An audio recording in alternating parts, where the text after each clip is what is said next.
that they're going to deal with right now going into WrestleMania 36. And they have those tools and they're figuring it out and they're still doing everything they can to put on a show for us. And I think that's really, really impressive and admirable. Yeah, what's interesting too is that they have to, in terms of production, they have to be able to adapt with, I mean, laws are changing day by day. This is how many people can get together. Now it's this many people can get together. So they're having to adapt to restrictions being put on by the government. And I think they're doing a great job of really making an effort to get that content out there. I'm hoping that everybody's safe, no matter how many people are allowed to be in the room, no matter how many people are gathering or not within or within 2 meters of each other, because a lot of that wrestling is going to happen within 2 meters of each other. I just want everyone to be safe. Every time the ads come on that WrestleMania is still happening, there's someone in my life that's like, how can that possibly be happening? And I say, from everything I understand, they're being as safe as possible. Yes. So let's hope this goes off without a hitch. And Nug, that's a super interesting point, because I sometimes sit back and think that too, because at the end of the day, these superstars they're touching each other to do their job. But then, Jimmy, you have an interesting perspective and almost inside scoop to how seriously they're handling the situation. Yeah, it's being treated very seriously by all involved. I mean, like, everybody is, before they even really walk into the facility, everybody is stopped, checked. The first thing they do is they take somebody's temperature, they get checked out, and they're taking every precaution possible under the circumstances to make sure that everybody's okay. Now, is it 100% infallible? Nothing is, right? We're dealing with something that we don't know a whole lot about. At the same time, I do give them credit for doing as much as they can. Like, for example, during a match, the only people that are really in the building are those people involved in that match. And once they're done, they're kind of leave the facility, bring in the next group. They're doing everything they can, at least, and you got to commend them for that. Yeah, I was wondering what the stipulations are with regards to, okay, so let's say you can have a gathering of 5 people. In what size area? In a room? Yeah, because you forget, let's say, even with just 2 people having a singles match, you have 2 wrestlers, 2 athletes. Then you have a referee in the ring. Then you have cameramen at ringside. You have commentators you've got audio people. You've got people in the gorilla position.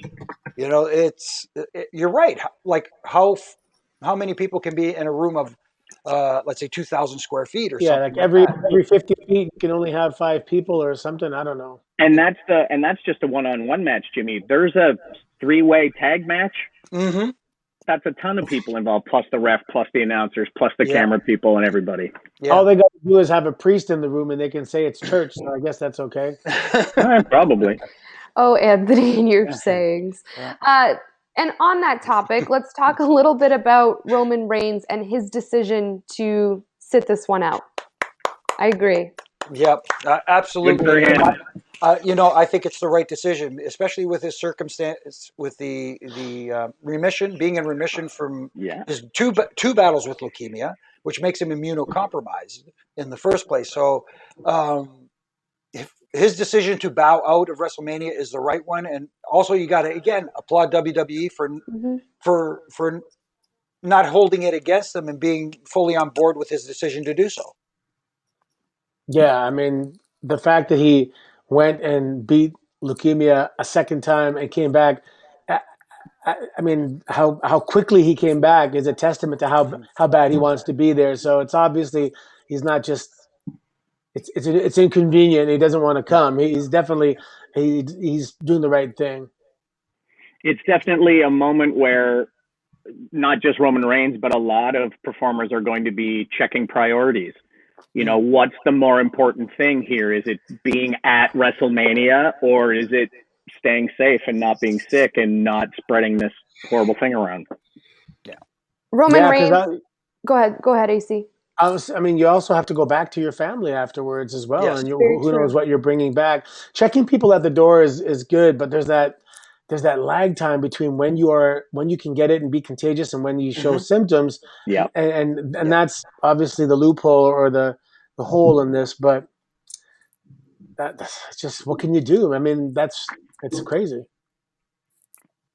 Roman Reigns, obviously huge superstar, the big dog. How will his absence, even though we're totally behind it, how will his absence affect WrestleMania 36? Well, someone's got to replace him, right? Right. Thoughts on that? I mean, while there's lots of guys that are doing anything and that are available, it's a heavyweight championship match. It's the universal title. Who deserves it? You can't just step up and go, me, because Roman could, because he earned it. But I mean, is anybody else, like, is Heath Slater going to step up and say me? Like, there's a lot of guys in that roster who are available, but does that mean they're a WrestleMania match against Goldberg? Very true. I mean, obviously, everybody has a thought on who can replace him. I think tonight on SmackDown, we'll probably get a better idea of who that will be. Excuse me. Going back to Roman, too, I think him stepping out of this situation is actually going to benefit him going further when all this COVID stuff gets resolved. I think that's going to help him as opposed to hurt him. That being said, if I could put my hamster on the wheel, is he allowed in the room? I don't know. We might be. But what I would like to see is, we're already having Drew challenging Brock Lesnar for the WWE Championship. Who's to say that doesn't headline on night one, and then on night two, Goldberg comes out and issues an open challenge, and out comes Drew McIntyre, takes out Goldberg, and we have a unification of both championships, and we have one WWE World Heavyweight Champion that can defend the title on all brands. Or Brock comes out and he has a bone to pick with Goldberg too. Oh, yes. There's some history there. Yeah. It'd be great to also just to have another match, another championship match. Just let somebody who's on the SmackDown roster step up and get in the ring with Goldberg. Let Goldberg give someone that chance to win that title. The good thing about the roster is that it's like a cable that holds up an elevator. If one fiber snaps, you have all those other cables to hold up the elevator. And that's like the WWE locker room. One guy's sick, and you have so many other guys capable, willing to step right in, and it's going to go on seamlessly without one particular superstar.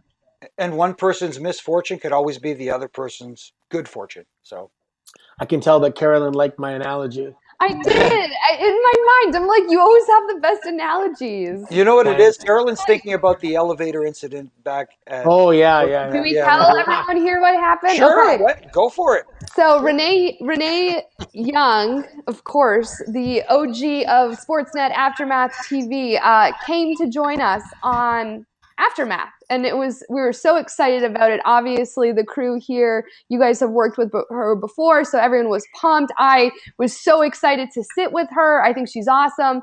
And we're about to go we all got finished in makeup, and we're all about to go into the elevator that takes us down to the studio.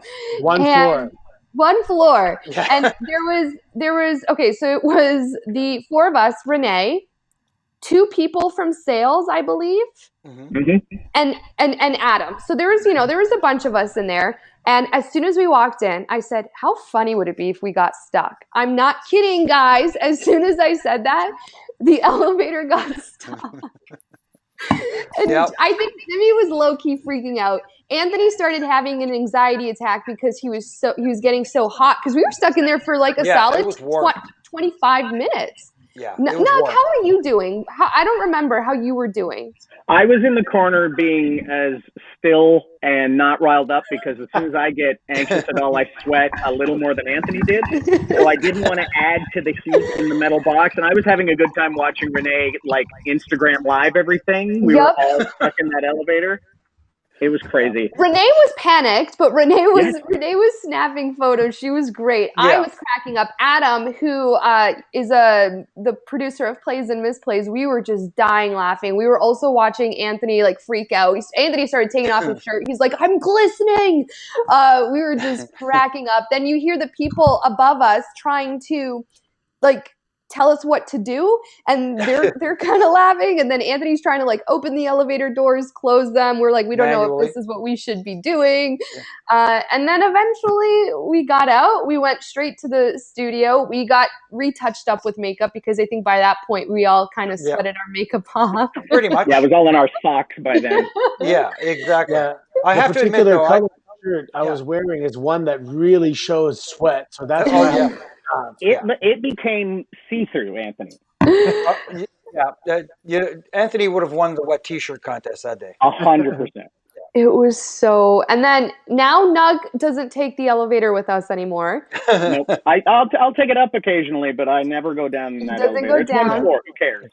I always take it. I'm not afraid of being stuck in elevators. I understand why it's scary though. That's the second time I've been stuck in an elevator. So I'm not freaked out by it. I just was more, I was more freaked out that I really kind of predicted that. I was like, did I cause this? Well, obviously you didn't knock on wood. There's no wood to knock on. Maybe I should. I like the idea that Caroline can predict the future, but only a split second before the thing happens. Yeah. It's sort of useful. Well, yeah, it doesn't work when you're doing futures and props bets. Oh my goodness. Yeah, it's not I'll see how it goes this weekend when I'll try and predict the winners of each match. Right before the 3 count. Yeah. Right before the right 3. Before it. Right before hey, it. I could always. Never mind. I'm not going to go there. Oh boy. Because Spider's always killing me. But anyways. I kind of forget where we were before. What made us transition into that story? I don't know. Does it matter? It doesn't matter. I forget. It just doesn't matter. I thought it was going to be an opportunity for me to be a hero. That's why I was trying to pry open the doors. And then I couldn't help but think about Mr. Santos, the gentleman who lives down my street, who was a former elevator repairman who lost his arm from the elbow down.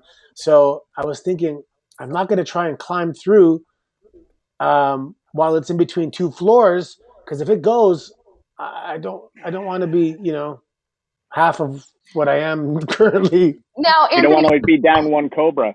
No, seriously. Anthony, if you found a way to get us out by prying the doors open, would you jump out first, or would you get every single person out of the elevator first and you go out last?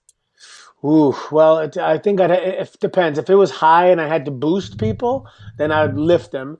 But yeah, that's a good question, because I guess you want to see if someone's going to make it before you make it. I always love these questions. The what if. Yeah. I would help everybody else out and wait for the thing to get fixed. Oh, that's a Nug? Yeah, I'd sit still. I don't know. I'm not moving. I'm just waiting. Wait a minute. Who went to the? Remember when they did the thing for SummerSlam here in Toronto, and we did the thing at the CN Tower? Yes. Yes. Did anybody notice in the elevator when it was going up? I have this issue with heights, and they have that big window in the front of the elevator. Which way was I facing? Inward. Yeah, it was not outward towards. Everybody's like, "Oh, look at that beautiful view! Oh my God, the harbor looks wonderful." And yeah, I'm sure it does. I'm sure it does. Take a picture. Oh my God, we have fun here, don't we? Oh yeah. I also wish Aftermath TV fans could see us before we go to where the record button is pressed, because we have a lot of fun on set. Okay. We've been putting some of our dance videos up. Yeah, we have. And then the people in the control room kind of put our faces over each other. Oh. Okay. Jimmy, side note, Jimmy's very good at karaoke. And knows probably every lyric to every song, including Britney Spears and Backstreet Boys. It's very impressive. It's interesting. Way back when Chimmel and I were married at the hip as riding partners throughout the years, I think I told you guys a story. Chuck Palumbo, after a SmackDown house show, we were on our way to SmackDown TV, and he said, "My ride left." I said, "What are you talking about? Your ride left?" He said, I got stranded here. Do you guys have room in your car? Can you take me with you?" And we were like, "Yeah, sure, hop in. What the heck? Kyoto will be sleeping through the whole thing, so who cares?" So Chuck got in the back, and I love to drive. That's me. I'm the driver, and because the driver gets control of the radio and gets to pick what station is on. So I got to put my station, and I did what I do is I self karaoke regardless of who's around. I just sing along and everything. And just like about 2 hours into the trip, Chuck turns to Chimmel and goes, Chimmel, does Corderis know the words to every song ever written? And Chimmel goes, yeah. And I don't. Just as I'm hearing it, it comes to me, but it's not like if you were to ask me to recite the lyrics to a song right now, I couldn't tell you. But as I'm hearing the song, it comes to me. That's amazing. Okay, guys, WrestleMania 36. We should have another Aftermath episode dedicated to all our favorite stories. But which match are you looking forward to the most and why? Because this is technically our preview show. It is. There's a lot of matches too. 2 nights, and some of them are going to be Saturday, and some of them are going to be Sunday. And for a minute, I thought, oh, they'll split last year's 6-hour show to be 3 hours, 2 nights. But it looks like it's still going to be a 6-hour show on Sunday and just a few matches on Saturday, which is bananas. But it's weird. Of all the matches that I'm invested in, for me, it's Otis and Ziggler. That's the one I care about the most. It's been going since Valentine's Day, maybe before that. I want to see Otis prevail over this horrible man. I'm cheering for him. Also, if I didn't cheer for him, my nephews would kill me because they're huge Otis fans. They love Otis so much. And they're like, my brother said, there's just going to be heartbreak if Otis doesn't win. Yeah, I'm kind of looking forward to seeing Cena and Bray Wyatt. He's been gone for so long. I want to see if he's going to have any rust and what he's going to bring to the whole show.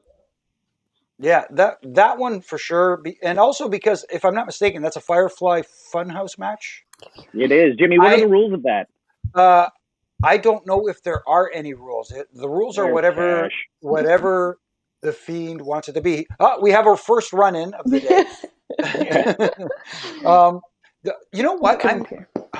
I'm really looking forward to Edge and Randy Orton. Not only because I'm a fan of both guys, but I think the story that they have been telling going into this, especially their mic work, the promo work has been off the chain. Just listening to them without having an audience there, instead of playing to the audience that's there live, they've been, directing their promos directly at the camera. So it feels like it's coming right at you as a TV viewer. Yeah. And hearing them tell those stories, to me, the story is phenomenal. And I almost wish that's one of the matches I wish that there was a crowd there for, just so they could feed off that energy. Yeah, that's going to be an emotional one. Also, the Boneyard match is going to be pretty interesting too. Yeah, definitely. See, back in the day, a Boneyard match was at the back of the bus on an overseas tour when they were playing dominoes, which was completely different from what I think we're going to see this weekend. Yeah. Guys, and of course, Brock and Drew, of course, has to be. Yeah. Oh, yeah, Brock and Drew will be great, too. Caroline, I don't know if you can see, but we can actually see the comments on the YouTube. And so I can't see. The boss has the private chat from Rogers. They're asking me to relay some questions because I can see them. So we've got a bunch. Let's see how far back I got to roll. We talked about who could possibly be the Universal Champ or the contender for the championship. Here we go. More. How will it look? Do you think somebody's Ray Labont is asking if we think the way this thing looks this weekend with no one there will overshadow the actual event? Ooh, interesting question. I think in some people's minds it might, because some people might not be able to get over the fact that there isn't an audience there. But I think there's an opportunity here to do something different and unique and unusual and focus on the match. And sometimes, especially at WrestleMania, some of the audience tries to take over the show. Mm-hmm. And take it, and be the focal point, as opposed to letting the superstars and the athletes be the focal point like they're supposed to be. So in that respect, it's going to be different, and the focus will be on the talent in the ring. So that's one. If you're trying to look at a glass half full scenario, maybe that's one benefit. Yeah, the Raw the next day is the worst. I mean, it's fun, but in terms of the audience taking over the show, because it's really the people that. They filtered out the casual fan that they're hardcore fans at the Raw, and there's less of them, so they're just concentrated. Mm-hmm. Someone's asking, VJ is asking, do we think Ronda will show up at WrestleMania? Ronda Rousey. Oh, I I hope want to so. hear Caroline. Caroline, I know Caroline? you want that to happen. You know who'd be super happy if that happens? This girl right here. That's right. I mean, yeah, that would be awesome if she showed up. I think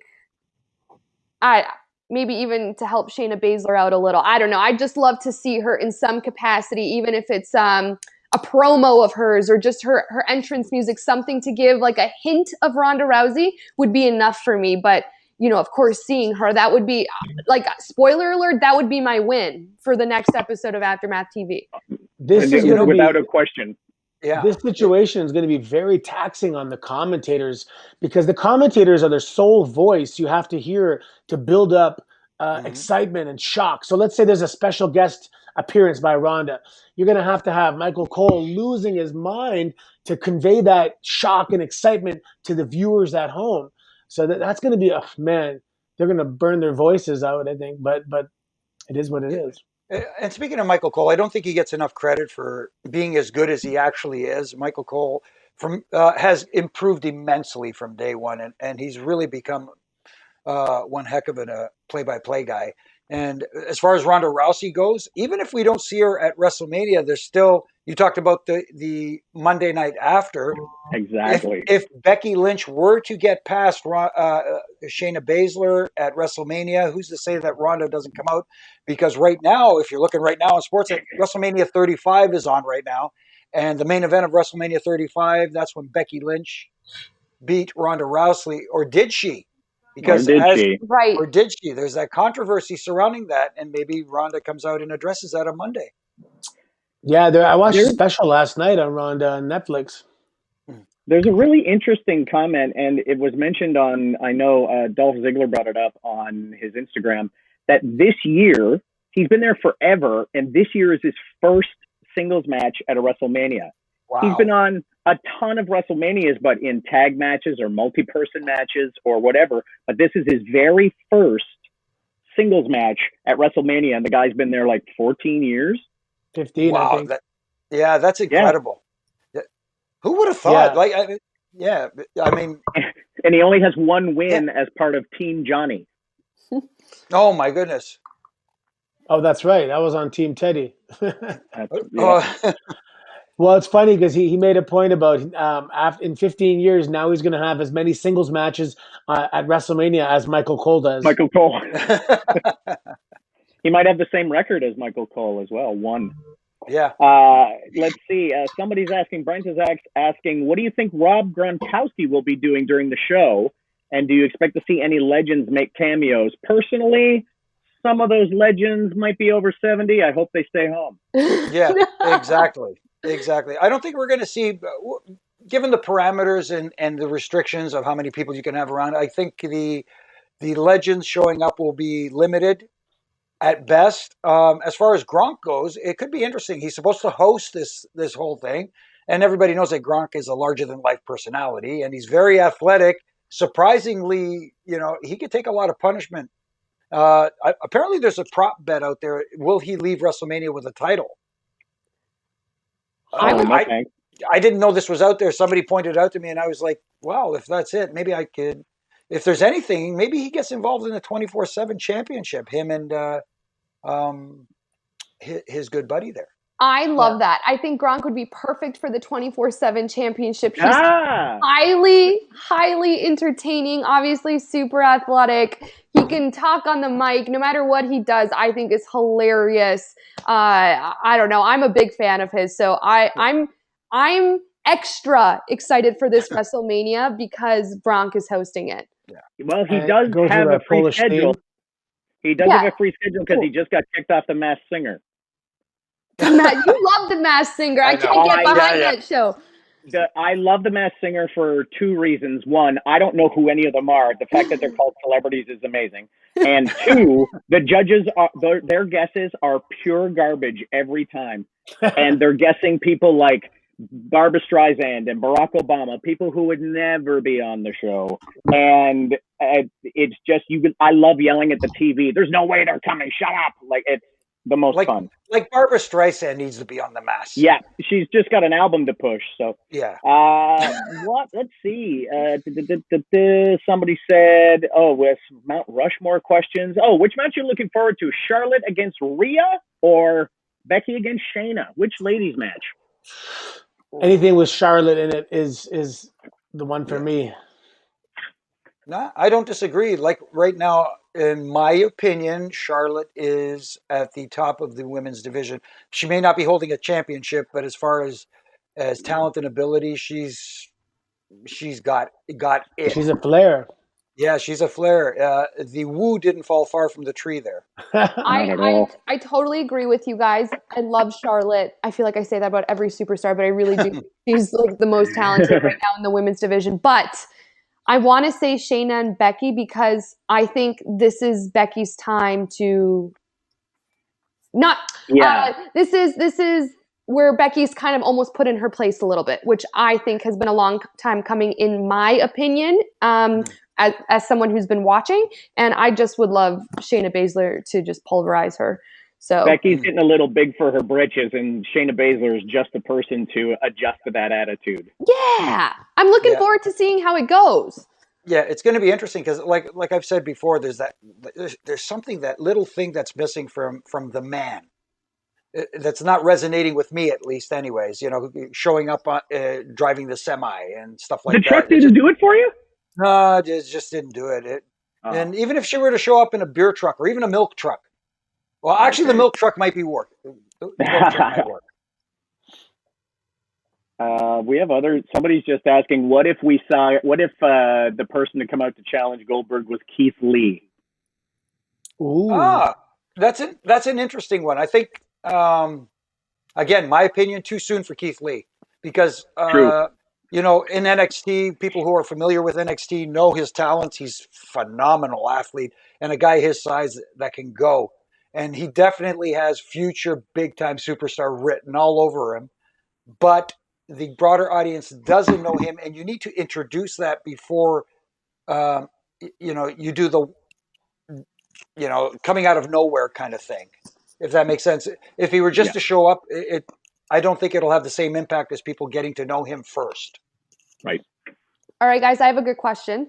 When we look back on WrestleMania 36, are we going to remember it for the matches or for COVID-19? I mean, we'll know that we'll always remember that it's in front of an empty arena. I don't know how much we're going to, always relate the empty arena to the virus, or I guess you can't really separate it. Right. But I think the empty arena is going to be the thing you recognize first. I think it's going to be similar to everybody remembers 9/11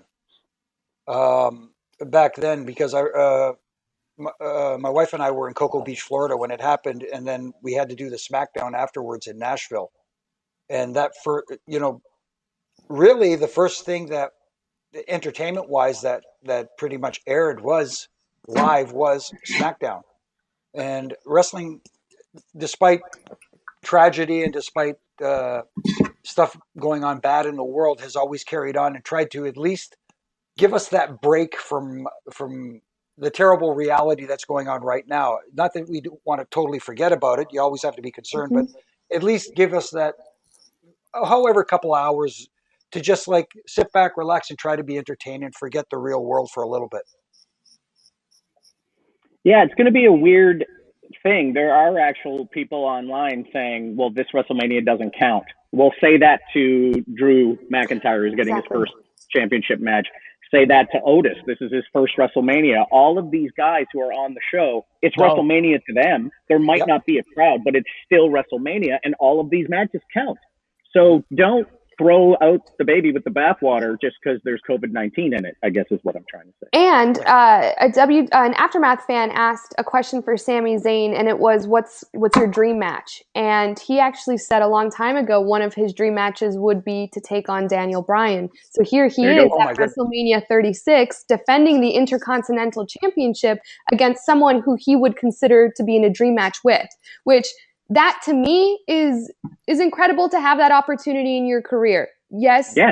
Is it different to do it in front of a live audience and no live audience? Of course. But actually tune into that interview because Sami Zayn gives his perspective on why he almost likes wrestling better with no audience, and his perspective and his mental preparation going into WrestleMania 36 this weekend. So very interesting. It's, it's still WrestleMania. They're rolling with the punches. And yeah, like a lot of these guys and women are going into a career highlight or a big moment in their career, or, regardless if it's the biggest or it's not, it's still WrestleMania 36. Yeah. It's the biggest stage of them all that they get to go and do their thing all year. So, you know what? We got to sit back and enjoy it. And, then we'll have all of our wins and fails ready for the next week. And exactly. I'm actually excited to hear everyone's wins and fails, including the fans in our live chat. So yeah, and really quickly, it's not like we don't get to see it. We still get to see it. It's in a different capacity. And to the point about Sami facing his dream match against Daniel Bryan at WrestleMania, you talk about matches that are, I hate to put it this way, kind of under the radar that could actually really steal the show. That's one to keep an eye on. 100%. Absolutely. It's funny. I remember my brother telling me when I was a kid that I believe it was Macho Man and Lanny Poffo, when they were growing up, they wanted to see who was the best. So they went into an empty arena and they had this match just for them to find out who was the better man. And I thought it was so cool. I heard the same thing with Owen and Brett, that they went in this empty arena and they had a match just for themselves. And I always thought that was the coolest thing. There was no publicity, no fans, just two guys who want to see who's the better man. And we're going to have a whole lot of that, a whole lot of people finding out who's the better person at this WrestleMania. So it could have a pure effect, a true effect, and finding out, forget the fans, forget the distraction. Let's find out who's the better professional wrestler. So that's cool. Yeah. No, I'm trying to see if there's others. People are asking, are there rumors? Sorry, Nugs. No, go right ahead. Sometimes my stream's a little delayed, so I don't know when people are talking. Right, no, it's all you. You go. Here we go. Somebody said, you guys have heard, we've all been on the indies and gone to indie shows, and you hear about wrestling with nobody in the seats. Do you think that guys who've worked the indies, this has prepared them for this WrestleMania? That's very interesting, actually. So some of the guys that, let's say, came from the NFL straight to the Performance Center or straight to FCW, they're going to be at a disadvantage because they haven't had those matches in front of empty arenas. That's a very interesting point. Yeah, and especially some of the old-time guys, because I was there in the early to mid-'90s when, let's just say, for in a nice way, business was not exactly as good as it is now. So there used to be a joke back then. I don't know if you remember back to the Super Bowl halftime match between The Rock and Mick Foley. They had the empty arena match. The joke going around back then was, "Oh, this is no different from the mid-'90s. This is no different than '95 or whatever it was." But so I don't even know why I said that. I think anyway. I had a match one time. I believe it was Hodgenville, Kentucky, and I think there was 11. 11 was the lowest I think we wrestled in front of. Oh, I've certainly performed an improv show in front of nobody, so I can imagine without the instant reaction from the crowd, everything is a little different. Hi, Audra. But some of these guys have wrestled in empty arenas, and I'm sure they're ready for it. It's the winning or losing after the match. When you win the title, you stand up and hold up the belt for everyone to see. It looks weird when you hold that up for no one to see. Yeah. It looks weird in the middle of your promo or talking to whoever when you stop, where naturally there would be a crowd reaction and there isn't one. So they're having to make some adjustments as they go. So this will be a very weird WrestleMania if somebody wins and stands up and is like, "Oh yeah, no one's here," right? And it takes off. Nugster, correct me if I'm wrong. I don't know if you saw this out there. I think Drew McIntyre put it out on social media that he wants fans to put out their reactions on social media, like everybody at the end of the match. Such a good idea. Everybody post your true, authentic reaction to what the outcome of the match. And That's I think interesting. everybody should do that anyway, because then Yeah. you can have these public shots of everybody freaking out and then put together a giant smash cut of all the people freaking out when people win. Nice. Yeah, I think to make it real, though, you have to maybe record your friends. Because if you set the camera down to record your reactions, it might not be, unless you forget about the fact that you're recording. Yeah, yeah, true. But again, you do miss that moment where, you know, especially with the restrictions too, it would have been nice to, even in an empty building, to have the entire locker room come out and celebrate with you. You know, nothing is more gratifying than the respect and admiration of your peers. So yeah, but you can have a get together and a party to celebrate months from now when we're allowed to be in the same room again.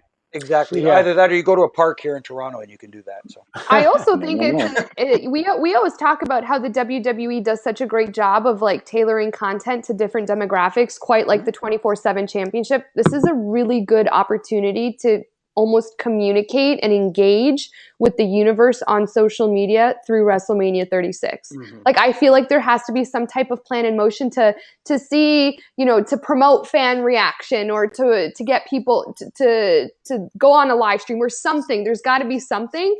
And this is where WWE does a really good job of incorporating the universe in what they're doing. So I don't know. I'm excited. I would be one to post my reaction, or even if it's like an emoji to describe what you thought of the match. Like there's workarounds. It's not the same, and I know this is from like a digital perspective, but still, nonetheless, they do a really good job of trying to keep the conversation going with the universe online, which will be important, I think, in this WrestleMania. I think I'm going to record a lot of my phony reactions. Oh no, you a lot of Home Alones, you know. No, you can't. No, it's not phony reactions. They are sports entertainment reactions. There was a good question. There was a good question in here about Mandy. What role will Mandy play in the Otis Ziggler match? Will she turn on Ziggler and Sonya? Will Tucker turn heel on Otis during the match? Oh, Mandy, who came in, she gave without taking. Sorry, I had the. I'll tell you, one of the most interesting theories that not just online, but my hamster was thinking about as well, is that if you think about Mandy and you think about Otis, they sort of already have significant others in their tag team partners. And if both of those partners are upset, who's to say that Tucker won't turn on Otis, egged on by Sonya, who's turning on Mandy? And then it turns out Sonya's going to manage Tucker or whatever, and they're going to take off and do their own thing. Oh. Interesting. Hey, you guys are at home. Do you guys have your hamsters there? Mine is here. It's somewhere. He's in self-isolation in another room right now. I have to sneak in with a mask on just to grease the wheel a little bit so I can keep running, but that's about it. How's your hamster, Anthony? Good, he's upstairs. Oh, you mean Stashu, you mean? Stashu. Oh, he's a French I don't have, my hamster isn't handy, but the hairiest thing I have is a giant Gonzalez figure. Oh, nice. So he'll be on the wheel as needed. Love that. I can't see the question, so are there any more questions? There was a lot of talk about WrestleMania being in Toronto. People are asking, what do we think of the odds of WrestleMania coming to Toronto in the next couple of years? Thoughts on that? Why not? They've had 2 successful ones here already, and as we've seen from the last SummerSlam that was here, Toronto's a hot market and the center of our universe, at least anyways, and I don't see why not. It's also well equipped to host the events. Yeah, we've got not just the Rogers Center, but also the Coca-Cola Coliseum, 2 venues not too far from each other. One could be for TakeOver or the Hall of Fame. One could be for Mania. There's a lot of options. The convention center for access. Yeah, a lot of stuff. Mm-hmm. We are well facilitated, that's for sure. We can accommodate easily. True. Yeah. Nice airport, the beach. Oh, yeah, it's right there. For Vince's plane, Vince could just land right at Billy Bishop. Jimmy, that was so nice of TV Mom to give you coffee. I would assume that's what your cup. Yeah, it is. It's man, I overachieved. What can I say? Is she being extra nice because the camera's on? No, trust me. I wish I could use that as an excuse, but man, like I said, I've overachieved. I'm a spoiled Brat. WWE my guy God. 2K. WWE guy 2K is asking, "Where's my coffee?" Oh yeah. We will deliver it. We will leave it at your door, ring the doorbell, and run so you can come out and get it. Yeah. I love coffee. All right, guys. Aftermath TV fans, I think we've got a little under 10 minutes left. So if there's any more questions you guys want to ask, start asking. And I don't know. I'm really excited about this weekend. I am too. My nephews sat and made their prediction list. It's I have a picture of it. It's this hand scrawled thing. They're 8 and 9, and so they've hand scrawled the whole thing and then asked for my predictions. And I know that some of them I was like, yeah, you're right. And another one I just picked opposite them, and I might be excommunicated from the family if my prediction comes true. No, you got to post that to Twitter. I love that stuff. Maybe we all should do one of those. And yeah, I did one. They hand scrawled one. I made one. I made one to send to them.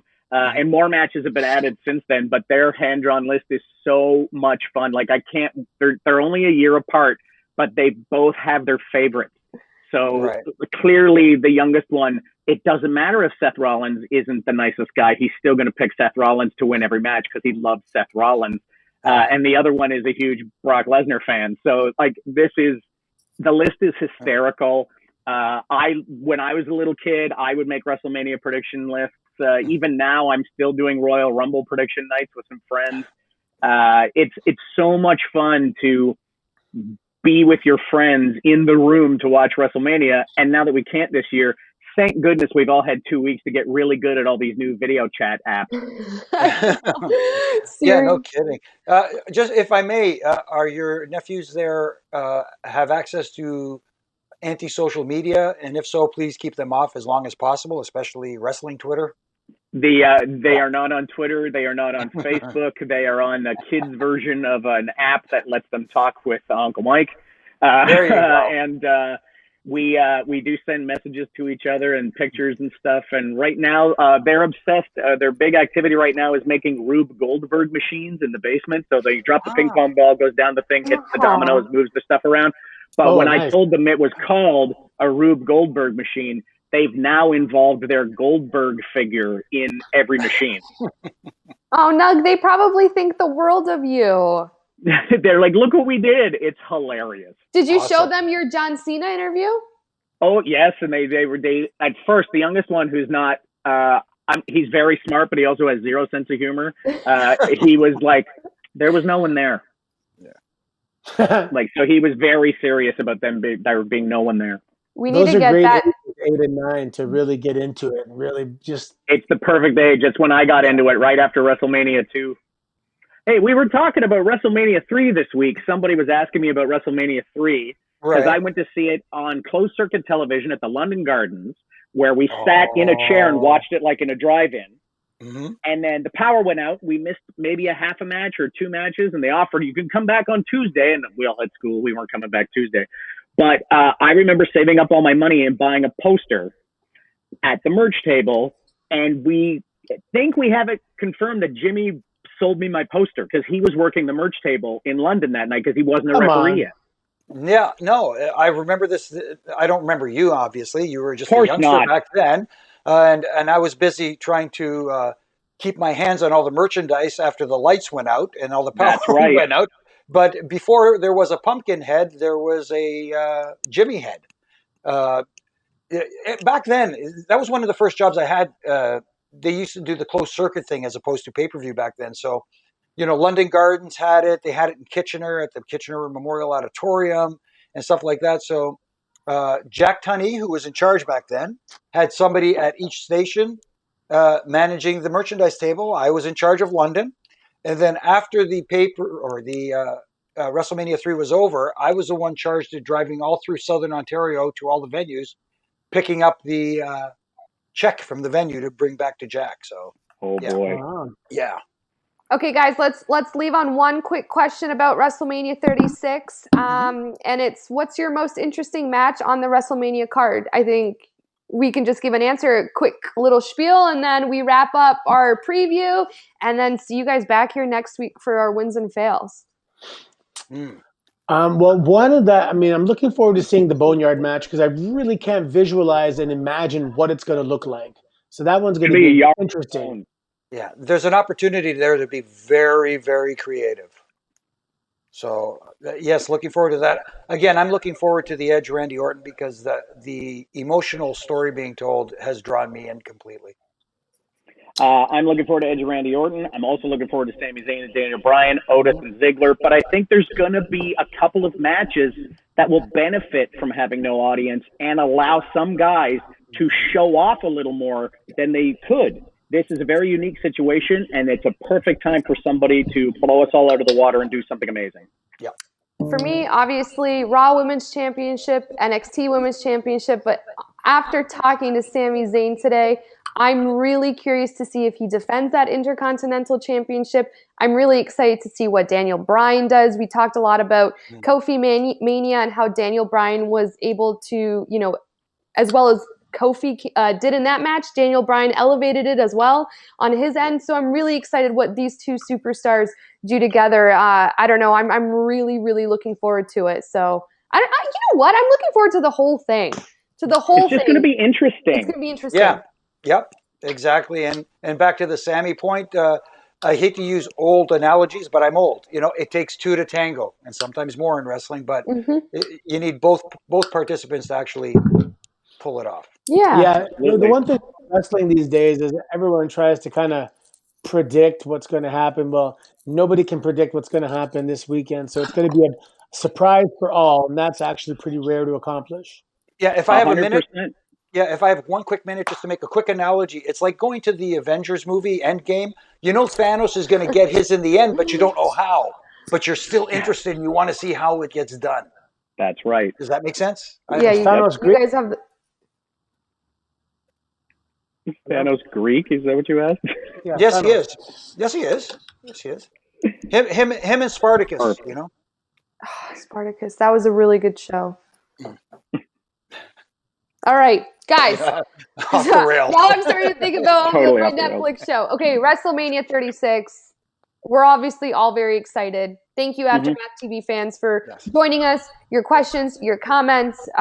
Please check back with us next Friday because I think we're going to have so much to say. And I think everyone, like even the fans who will be able to comment and talk with us live in the chat will have a lot to say too. So And everyone watch. 2 nights to talk about. Yeah, I know. It's crazy. And then, of course, talk with us while it's happening as well. I think that we'll all probably be very active on social media. So, Jimmy's the #1 fan of Twitter. Oh, I love it. Okay. All right, guys.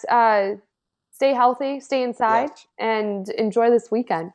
Wash your hands. Wait, are you saying it's everybody. 2 nights or it's 2 nights? 2 nights. 2 nights. But it's not tonight. No, it's tomorrow night. All right, guys. Till next time. Peace.